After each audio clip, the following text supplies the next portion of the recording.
রান্নাঘরে রেখার চ্যানেলে সবাইকে স্বাগত জানিয়ে আবারও একটা দারুণ স্বাদের রেসিপি নিয়ে চলে এলাম। বন্ধুরা, আজকে তোমাদের সাথে এমন একটা রেসিপি শেয়ার করব যেইটা গরমের দুপুরে তৃপ্তি করে খাওয়া যায়, আর নতুন স্বাদের ঢ্যাঁড়স আর কাঁচা আমের একটা অজানা রেসিপি। তাই আজকে তোমাদের সাথে সেই রেসিপি শেয়ার করছি। প্রথম থেকে শেষ পর্যন্ত ভিডিওটা তোমরা দেখতে থাকো। আশা করছি তোমাদের এই রেসিপিটা ভীষণই ভালো লাগবে। তো চলো শুরু করা যাক। এই রেসিপিটা বানানোর জন্য আমি এখানে নিয়ে নিলাম ঢ্যাঁড়স, আর এখানে ঢ্যাঁড়সের পরিমাণ নিয়েছি 250 থেকে 300 গ্রাম। তোমরা যদি এই রেসিপিটা বেশি বানাতে চাও তো পরিমাণটা বাড়িয়ে দিতে পারো। আর দেখতেই পাচ্ছ ঢ্যাঁড়সগুলো কতটা নরম, আর এইরকম নরম ঢ্যাঁড়স নিলেই কিন্তু রেসিপিটা ভালো বানানো যায়। আর এরকম নরম ঢ্যাঁড়স কী করে বুঝবে? নিচের দিকে এইরকম আঙুল দিয়ে ভাঙলে যদি ঢ্যাঁড়সগুলো ভাঙা হয়ে যায় তবেই বোঝা যাবে যে ঢ্যাঁড়সগুলো প্রত্যেকটাই কিন্তু নরম হয়। তো এবারে এই ঢ্যাঁড়সগুলোকে আমি এক একে করে কেটে নেবো। আর অবশ্যই কিন্তু ঢ্যাঁড়স কেটে নেওয়ার আগে আগেই ঢ্যাঁড়সগুলোকে জল দিয়ে ধুয়ে শুকনো করে নিতে হবে, তবে কিন্তু ঢ্যাঁড়সগুলোর যে লালানি ভাবটা বেশি থাকে সেইটা কিন্তু কম হয়। আর এইভাবে এক একটা ঢ্যাঁড়সকে আমি এইরকম 2-8খানা করে কেটে নিচ্ছি। তোমরা চাইলে গোটা গোটাও এখানে রেখে দিতে পারো, আর যেগুলো একটু ছোট সাইজের সেগুলোকে আমি একটু গোটা গোটা করেই রেখে দেবো। আর এইভাবেই প্রত্যেকটা ঢ্যাঁড়স আমি কেটে নিচ্ছি।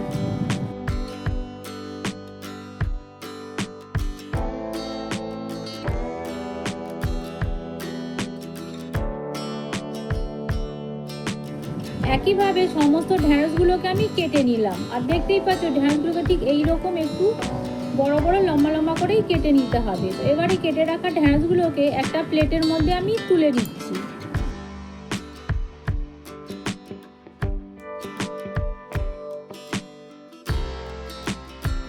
সমস্ত কেটে রাখা ঢ্যাঁড়সগুলোকে এই প্লেটের মধ্যে আমি তুলে নিলাম। তো এবারে যেহেতু ঢ্যাঁড়সগুলো কেটে নেওয়া হয়ে গেছে, তো এবারে এটাকে আমি এক সাইডে সরিয়ে রেখে দিলাম। এবারে নিয়ে নিলাম একটা বড় সাইজের আলু। এই আলুটাকে আগে থেকে খোসা ছাড়িয়ে ধুয়ে নিয়েছি। এবারে এই আলুটাকে একটু লম্বা লম্বা মোটা মোটা করেই কেটে নিচ্ছি। তোমরা চাইলে যে কোনো শেপ দিয়েই আলুগুলোকে কেটে নিতে পারো, তবে ঢ্যাঁড়সের সঙ্গে একটু মোটা লম্বা লম্বা করে কেটে নিলেই তবে ঢ্যাঁড়সের সঙ্গে বেশি বানায়। তো দেখতেই পাচ্ছ এইরকম একটু লম্বা আর মোটা মোটা করে এই আলুটাকে কেটে নিলাম। বন্ধুরা, গরমের দুপুরে এইরকম যদি ঢ্যাঁড়স আর কাঁচা আম দিয়ে এই রেসিপি তোমরা একবার বানিয়ে খাও, আর একবার যদি এই রেসিপিটা বানিয়ে খাও বারবার তোমরা কিন্তু বানিয়ে খাবে। আর গরমকালের যাদের মুখে রুচি থাকে না, যাদের কোনো কিছু খেতে ভালো লাগে না, যে কোনো নিরামিষ দিনে এইরকম ঢ্যাঁড়স আর কাঁচা আম দিয়ে তোমরা বানিয়ে খেতে পারো, খেতে কিন্তু দারুণ লাগে। তো দেখতেই পাচ্ছ আলুটাকে এরকম একটু লম্বা আর মোটা মোটা করেই কেটে নিলাম। এবার ওই কেটে রাখা আলুটাকে ওই ঢ্যাঁড়স যে পাত্রে আমি তুলে রেখেছিলাম, তো সেই পাত্রেই আমি তুলে নিচ্ছি। তো সমস্ত কেটে রাখা আলুটা আমি ওই প্লেটের মধ্যে তুলে নিলাম। যেহেতু আলু আর ঢ্যাঁড়সটা আমার কেটে নেওয়া হয়ে গেছে, তো এবারে এটাকে আমি সরিয়ে রেখে দিচ্ছি। তো এটা সরিয়ে রেখে দেওয়ার পর এখন আমি নিয়ে নিচ্ছি একটা মিডিয়াম সাইজের কাঁচা আম, আর এই কাঁচা আমটাকে আমি কেটে নিচ্ছি। তো দেখতেই পাচ্ছ আমটাকে আমি খোসা ছাড়িয়ে কেটে ধুয়ে এই বাটির মধ্যে নিয়ে নিলাম। আর এখানে এই পুরো গোটা আমটা কিন্তু ব্যবহার করব না, আর এখানে তোমরা যদি টকটা বেশি খাতে চাও তো গোটা আমটা ব্যবহার করতে পারো। তো যেহেতু আমটা আমার কেটে নেওয়া হয়ে গেছে, তো এগুলো সব এক সাইডে এখন আমি সরিয়ে রেখে দিলাম। এবারে আমি একটা মশলা বেটে নেবো। তো তার জন্য একটা প্লেটের মধ্যে নিয়ে নিচ্ছি 1 চামচ হলুদ সর্ষে বা সাদা সর্ষে, দিয়ে দিলাম 1 চামচ কালো সর্ষে, আর দিয়ে দিচ্ছি 2টো কাঁচা লঙ্কা। তোমরা ঝালটা বুঝে দেবে, যেরকম তোমরা ঝাল খেতে পছন্দ করো। আর অল্প নুন দিয়ে এটাকে আমি শিলের মধ্যে বেটে নিয়েছি। তো দেখতেই পাচ্ছ শিলের মধ্যে একদম মিহি করেই বেটে নিয়েছি। তোমরা চাইলে এটা মিক্সিতেও বেটে নিতে পারো। তো এটাকে সরিয়ে রেখে দিলাম। এবারে গ্যাসটাকে অন করে দিয়ে আগে থেকে কড়াইটা আমি গ্যাসের মধ্যে বসিয়ে দিলাম, আর কড়াইয়ের মধ্যে দিয়ে দিচ্ছি পরিমাণ অনুযায়ী সর্ষের তেল। আমি এখানে রান্নাটা সর্ষের তেল দিয়েই করব, তোমরা চাইলে এখানে সাদা তেল দিয়েও করতে পারো। তো পরিমাণ অনুযায়ী আমি সর্ষের তেলটা দিয়ে দেওয়ার পর তেলটাকে কড়াইয়ের চারিদিকে ভালোভাবে চাড়িয়ে দিলাম, আর তেলটাকে ভালোভাবে গরম করে নিলাম। গরম করে নেওয়ার পর এবারে যে আগে থেকে আলুটা আমি কেটে রেখেছিলাম, তো প্রথমে আলুটাকে আমি তেলের মধ্যে দিয়ে দিলাম ভাজার জন্য। আর যেহেতু আলুটা ভাজতে বা সেদ্ধ হতে সময় লাগে, সেই জন্য আমি প্রথমে আলুটাকেই কিছুক্ষণ ভেজে নেওয়ার পর তবেই আমি ঢ্যাঁড়সটা দিয়ে একসঙ্গে আলু আর ঢ্যাঁড়স ভেজে নেবো। তো সমস্ত আলুটা দিয়ে নাড়াচাড়া করে কিছুক্ষণ ভেজে নেওয়ার পর এবারে আমি ঢাকনা দিয়ে ঢেকে ঢেকে আলুটাকে ভেজে নেব।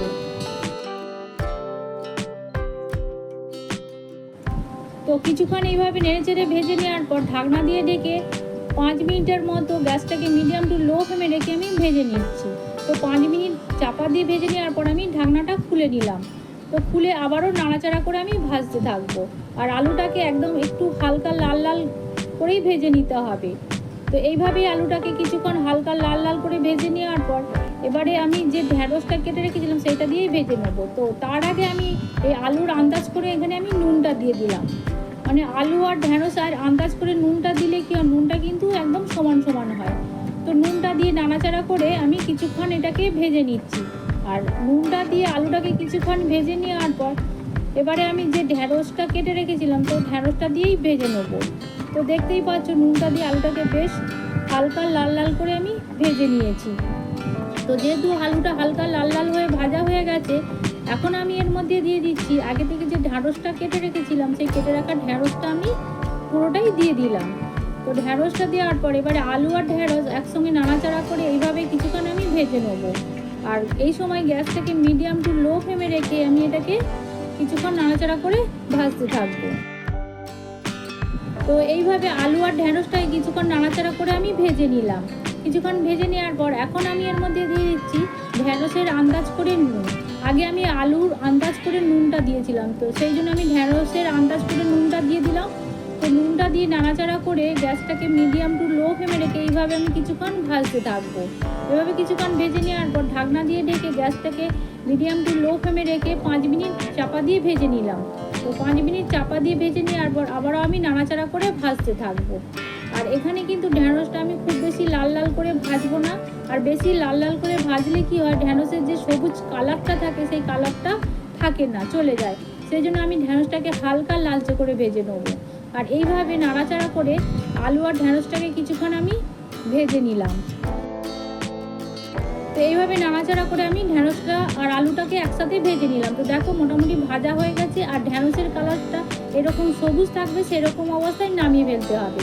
তো একটা পাত্রের মধ্যে আমি আলু আর ঢ্যাঁড়সটাকে ঢেলে নিলাম, ঢেলে সরিয়ে রেখে দিলাম। আবারও আমি গ্যাসের মধ্যে কড়াইটা বসিয়ে দিলাম। আর কড়াইয়ের মধ্যে দিয়ে দিলাম পরিমাণ অনুযায়ী সর্ষের তেল। তো তেলটাকে প্রথমে হালকা গরম করে নেওয়ার পর এবারে ওই তেলের মধ্যে একটা শুকনো লঙ্কা ছিঁড়ে ফোড়নের জন্য দিয়ে দিলাম। আর দিয়ে দিলাম হাফ চামচ মতো কালো সর্ষে ফোড়ন। তো ফোড়নটাকে নাড়াচাড়া করে কিছুক্ষণ ভেজে নেওয়ার পর ফোড়নের যখন ভাজার একটা সুন্দর গন্ধ বেরোবে তখনই এর মধ্যে আমি দিয়ে দেবো আগে থেকে যে আমটাকে আমি কেটে রেখেছিলাম, সেই কেটে রাখা আমটা আমি প্রথমে এই ফোড়নের সাথে দিয়ে নাড়াচাড়া করে কিছুক্ষণ আমি ভেজে নেবো। তো ফোড়নটাকে আমি ভেজে নেওয়ার পর এবারে দেখতেই পাচ্ছ এখানে আমের টুকরোগুলো আমি দিয়ে দিলাম। আর এখানে কিন্তু পুরো গোটা আমটা আমি দিলাম না, এখানে 4 ফালি মতো আম এখানে আমি দিলাম। মানে টকটা আমরা যেহেতু কম খাই সেজন্য সেই অল্প করেই আমটা এখানে ব্যবহার করলাম। তো আমটা দিয়ে নাড়াচাড়া করে কিছুক্ষণ ভেজে নেওয়ার পর যখন আমটা একদম বেশ হালকা লালচে হয়ে ভাজা হয়ে যাবে তখনই এর মধ্যে আমি দিয়ে দিচ্ছি 1 চামচ হলুদ গুঁড়ো। আর দিয়ে দিচ্ছি হাফ চামচ মতো কাশ্মীরি লঙ্কার গুঁড়ো কালারের জন্য। আর এবারে হলুদ আর লঙ্কা গুঁড়োটাকে কিছুক্ষণ এই আমের সাথে নাড়াচাড়া করে ভেজে নিচ্ছি।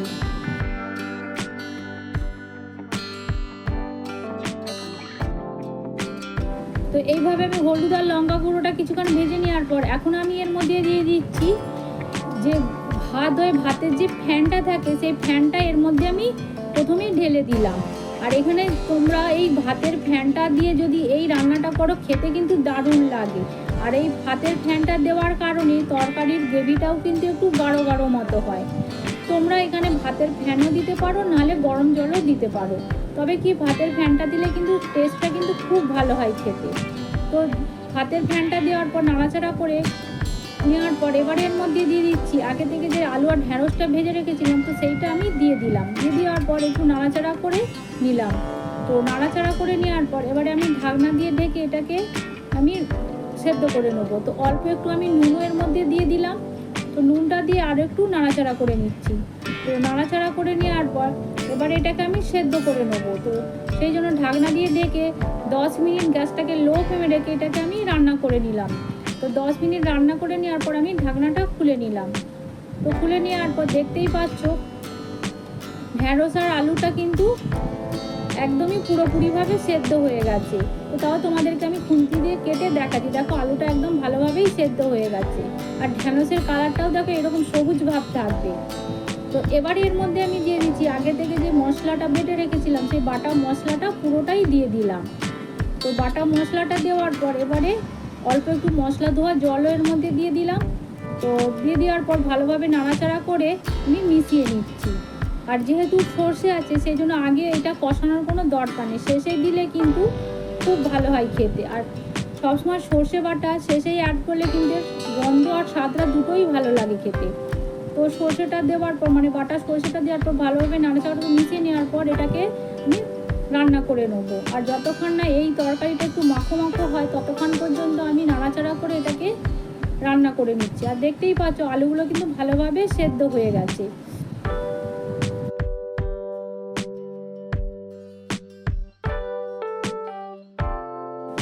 এইভাবে কিছুক্ষণ নাড়াচাড়া করে রান্নাটা করে নেওয়ার পর এখন আমি এর মধ্যে দিয়ে দিচ্ছি 2টো কাঁচা লঙ্কা। আর কাঁচা লঙ্কাটা দেওয়ার পর আবারও ঢাকনা থেকে ঢেকে 2-3 মিনিট আমি রান্না করে নিলাম। তো 3 মিনিট চাপা দিয়ে রান্নাটা করে নেওয়ার পর ঢাকনাটা আমি খুলে নিলাম। তো খুলে নেওয়ার পর দেখতেই পাচ্ছ তরকারিটা কিন্তু একদম অনেকটাই মাখো মাখো হয়ে গেছে। আর এখানে যে আমুল একটু গোটা গোটা আছে আমি খুন্তির সাহায্যে একটু গেলে গেলে দেবো, তাতে কি টকটা বেরিয়ে আসে, খেতেও ভালো লাগে টক টক। তো মোটামুটিভাবে রান্নাটা আমার একদম কমপ্লিট। এবারে নামানোর আগে এর মধ্যে আমি 1 চামচ কাঁচা সর্ষের তেল দিয়ে দিলাম। আর নামানোর আগে যদি কাঁচা সর্ষের তেল দিয়ে নামানো যায় খেতে কিন্তু দারুণ লাগে। তো তেলটা দিয়ে একটু নাড়াচাড়া করে ফুটিয়ে নিচ্ছি। তো এবারে এটাকে আমি নামিয়ে নেবো। তো মোটামুটিভাবে দেখতেই পাচ্ছ রান্নাটা কিন্তু এইভাবেই মানে মাখো মাখো হবে, সেরকমভাবেই নামিয়ে ফেলতে হবে। তো মোটামুটিভাবে দেখো রান্নাটা একদম আমার কমপ্লিট।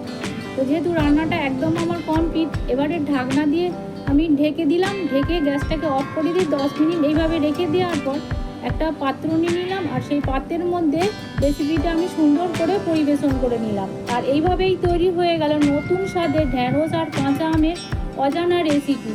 আর এই গরমের দুপুরে যদি এই রকম টক ঝাল কাঁচা আমের রেসিপি থাকে, গরম ভাত কিন্তু নিমিষেই শেষ হয়ে যায়। আর যে কোনো নিরামিষ দিনে তোমরা এটা বানিয়ে খেতে পারো। তো পুরো রেসিপিটাই আমি এই পাত্রের মধ্যে পরিবেশন করে নিলাম। আজকে যদি তোমাদের এই রেসিপিটা ভালো লেগে থাকে প্লিজ তোমরা একটা লাইক করে দিও, শেয়ার করে দিও, কমেন্ট করে জানিও। কমেন্ট করে জানালে কি হয় নতুন নতুন ভিডিও করার আগ্রহ বাড়ে। যারা এখনও পর্যন্ত আমার চ্যানেলটিকে সাবস্ক্রাইব করোনি প্লিজ সাবস্ক্রাইব করে দিও। ভালো থেকো, সুস্থ থেকো, ধন্যবাদ।